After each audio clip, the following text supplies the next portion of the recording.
lot of people have been asking why Invincible becomes evil. The thing is, Invincible doesn't turn evil. Bruh. At least, not the one you're familiar with. Sorry, it's okay. I'm in. Season 2 starts with a seemingly familiar scene, Invincible fighting the Immortal. But something's off. It quickly becomes clear this is an alternate reality, showcasing a darker Invincible who has embraced the Viltrumite conquest mentality. This twist throws the audience into the multiverse, a central theme of Season 2, and raises questions about Invincible's true character and the potential for alternate realities. In the main Invincible universe, Mark doesn't turn evil. He wrestles with his Viltrumite heritage and the potential for darkness within him, but ultimately chooses to be a hero and protect Earth. He faces various challenges and makes mistakes, but his core values of compassion and justice remain strong. Whether or not Invincible actually becomes evil in the traditional sense is a bit complex and depends on which version of the character you're referring to. According to Angstrom Levy, Mark and Omni-Man teamed up to conquer Earth in the majority of timelines. In some realities, Mark joins Omni-Man in conquering Earth, while in others, he becomes a ruthless dictator himself. These versions showcase the potential for Invincible to succumb to the Viltrumite aggression and lust for power. For the purpose of this video, and to avoid major spoilers, I will only talk about the two major alternate versions of Invincible and why they chose a darker path. First off, we have Sinister Mark.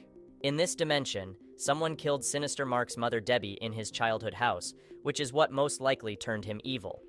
This is relatable in the main universe when Omni-Man said, "She's more like a pet to me." A pet? Mark got angry and fought back. And also, when Angstrom Levy took Debbie and Oliver hostage, Mark snapped and almost killed him. So, it's likely for the main Mark to turn evil if Debbie was killed in pursuit of revenge. Another likely reason for Sinister Mark's change is the absence of Oliver Grayson in his universe. In the main universe, Debbie took in Oliver Grayson, Mark's half-brother, and this played an important role in the buildup of Mark's character. He became a big brother that needs to lead by example and not turn out like his father.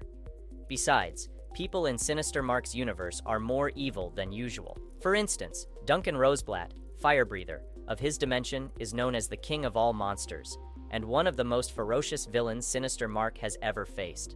Sinister Mark became the most horrible being of his entire dimension, eventually creating an empire and developing a liking towards cannibalism and human flesh, while looking for more ways to torture his enemies. Sinister Mark would eventually be approached by Angstrom Levy, who said he would help him expand his empire into countless dimensions if he took part in his master plan, the Invincible War. Before I get to the next version of Mark, if you've made it this far into the video, you might as well like and subscribe to join our little community. I upload content like this every single week. Now back to the video. The next version of Mark is the Mohawk Mark. You know, the Mohawk. All the honey's gonna be checking you out. In his dimension, Mohawk Mark and Adam Eve had grown close after Rex cheated on her with Kate. However, there was something off about Mohawk Mark. He didn't see things the same way others did. Mohawk Mark realized how different he was from the people of his planet, and how stupid it was for him to waste any time protecting them and fighting them without getting anything in return. He realized that the people of Earth could be worshipping him. Unlike the main Mark, he joined Omni-Man in taking over the planet. Mark actually thought the teen team would help him take over the planet. Eve actually considered it, but after he killed Rex, whom she was no longer in love with but very close to, she fought him. Mohawk Mark then killed her, Kate, and Robot. Mohawk Mark was appointed Emperor of the Viltrumites.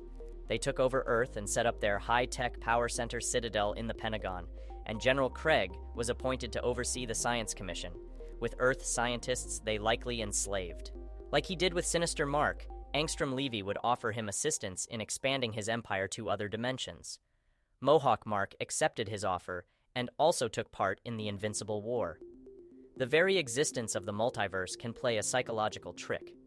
Knowing that other versions of yourself are evil can create a sense of self-doubt and paranoia. This can push Mark towards preemptive violence or a might makes right mentality, blurring the lines between hero and villain. If you want me to make a separate video on alternate versions of Invincible, let me know in the comments section. Thank you so much for watching, don't forget to subscribe, and see you in my next video.